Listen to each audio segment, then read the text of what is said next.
Hi, this is Darshan here, and Neeraj is also joining me. First of all, let's talk about the big development of Sun Pharma. Three observations. It's come down from the earlier 9 that was there in the Form 483 earlier. What do you make of this? Are you considering these minor, or let's take two scenario analysis. What if the observations are minor? How does it change life for Sun Pharma? And if it is major, what happens to Sun Pharma? One thing is, as per the information which I have received it from my sources, these three observations are very minor in nature, and these are all procedural related observations. So Sun Pharma is very positive with respect to this, and they were positive before the audit also that this audit they will pass through it. And as any US FDA audits, and there are 3 auditors in this particular case, and the observations are considered, as per my information, it is a minor observations, and this year they can clear it.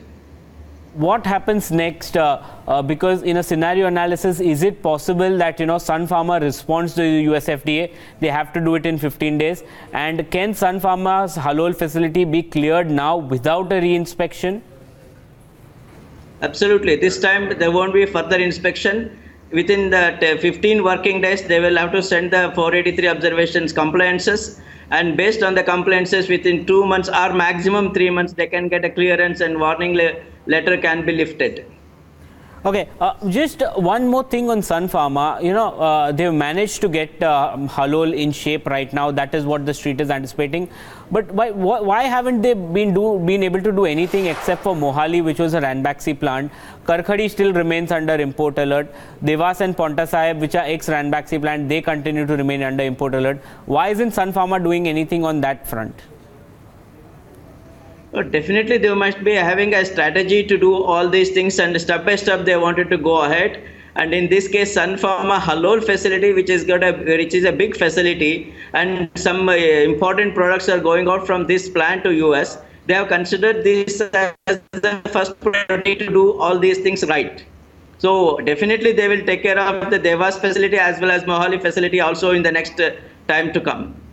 My other one is on the development that happened with Dr. Reddy's. Now, as far as the Srikakulam plant is concerned, they got an EIR from the US FDA, but they also said that the OAI is still maintained. What seems to be troubling, because there were just 2 observations on the Srikakulam plant, both were considered minor, but yet the US FDA is not clearing this plant. Any sense on that? No, maybe they are not satisfied with the response which they have sent it, or there must be some document supposed to be presented by Dr. Reddy's, so that once they are satisfied, then they will clear it. Maybe at this moment of time, FDA is not happy with the data given by Dr. Reddy's laboratories. That's why it is still kept on hold. Any view on Aurobindo Unit 4? Because the management in the IIFL conference did indicate that there are a couple of observations. None of them are repeat observations. None of them are data integrity, nor OOS out of specification. They believe they are procedural in nature. Have you heard anything on that front? Actually speaking, this one Aurobindo Laboratories, they don't come out with the nature of the observation so far. But however, the quality systems were so strengthened over there in the recent last 4 to 5 years. And definitely, whatever observation, they are telling that there are no OOS, there are no repeat observations. It might be definitely true, and they will get through in this the planned Unit 4 audit also. What about the other companies which are stuck in regulatory issue? One of them for a long time is Wockhardt. The other one is Ipca Labs. Nothing seems to be getting right for these 2 companies. What seems to be the problem here? The Wockhardt Laboratories, it is a lot of technical people. It looks like they are not available in the manufacturing plant, and many of the people left the company because of this successive failure for US FDA audits. So we are not sure when the Wockhardt Laboratories is going to get the US FDA audit next time. Even though they have appointed a very high-level person from Novartis, ex-Novartis, but still Wockhardt is still not clear when they are going to get the US FDA audit. Okay. With respect to Ipca Laboratories, already in the month of October itself, from Silvassa plant, they have invited US FDA for an inspection, as well as in the month of February, they have invited for Indore facility also for an inspection.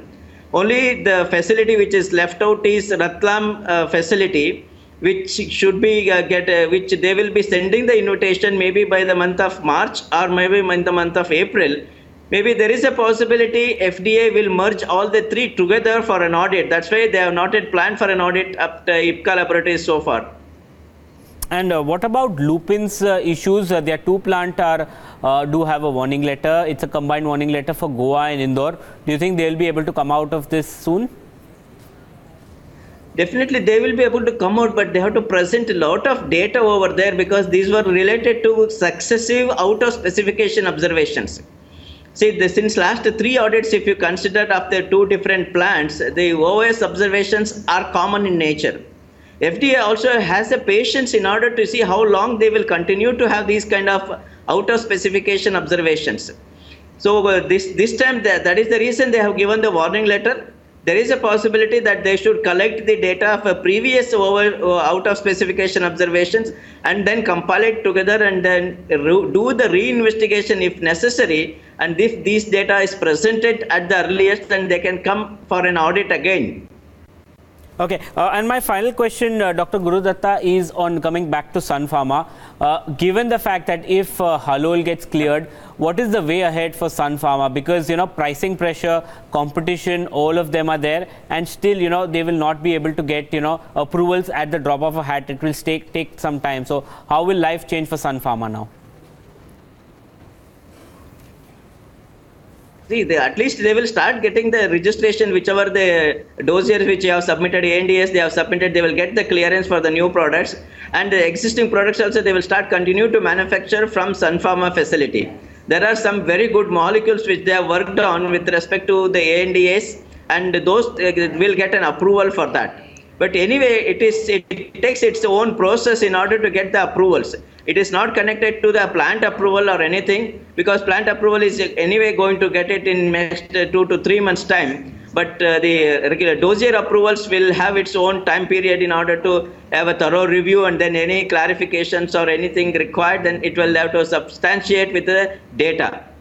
So that will go on its way. Okay, thank you, Dr. Gurudatta, for joining us and giving us more clarity on what to expect from Sun Pharma. Thank you so much.